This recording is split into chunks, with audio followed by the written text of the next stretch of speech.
आजादी के आंदोलन में सबसे बड़ी भूमिका निभाने वाली कांग्रेस पार्टी की स्थापना 28 दिसंबर 1885 को हुई थी।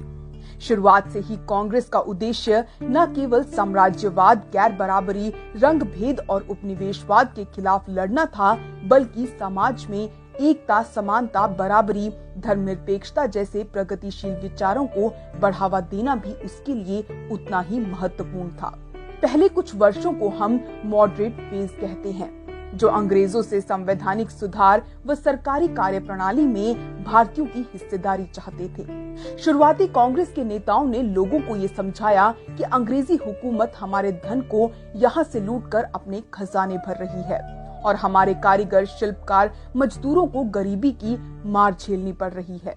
इस वर्ग के बड़े नेताओं में दादा भाई नौरोजी, गोपाल कृष्ण गोखले, बद्रुद्दीन तैयबजी और सुरेंद्र नाथ बैनर्जी जैसे सरीखे नेता शामिल थे।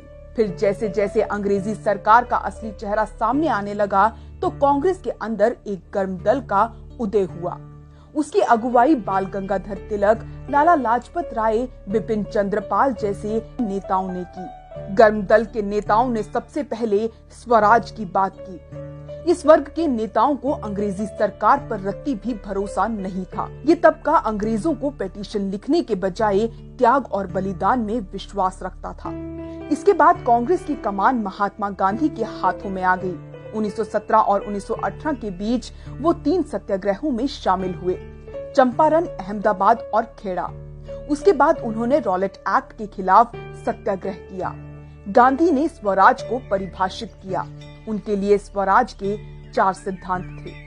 पहला अहिंसा, दूसरा सभी धर्मों के बीच एकता, तीसरा छुआछूत को खत्म करना और चौथा गांव का सशक्तिकरण। गांधी ने पहले असहयोग आंदोलन और उसके कुछ साल बाद सविनय अवज्ञा आंदोलन से अंग्रेजी हुकूमत को हिलाकर रख दिया।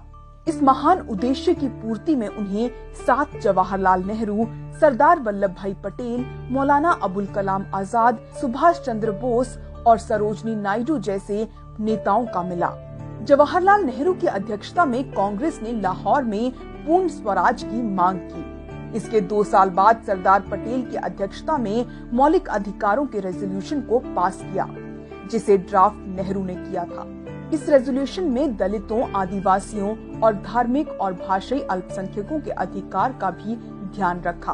आगे चल के यही प्रावधान डॉक्टर अंबेडकर के नेतृत्व में बने भारतीय संविधान में सुदृढ़ किए गए। नेहरू और सुभाष चंद्र बोस ने नेशनल प्लानिंग कमेटी की भी नींव डाली, जो आजाद भारत में प्लानिंग कमीशन बनी। कांग्रेस ने महिला सशक्तिकरण पर भी जोर दिया। इस काम की अगुवाई सरोजनी नायडू, राजकुमारी अमृत कौर, अरुणा असफ अली, कमला देवी चट्टोपाध्याय जैसी महान महिलाओं ने की। 8 अगस्त 1942 को कांग्रेस ने गांधी जी के नेतृत्व में भारत छोड़ो आंदोलन को लॉन्च किया। इस आंदोलन ने अंग्रेजी सरकार के सारे गुरूर को तोड़ दिया और भारत हमारे नेताओं के त्याग, परिश्रम और बलिदान के कारण 15 अगस्त 1947 को आजाद हो गया।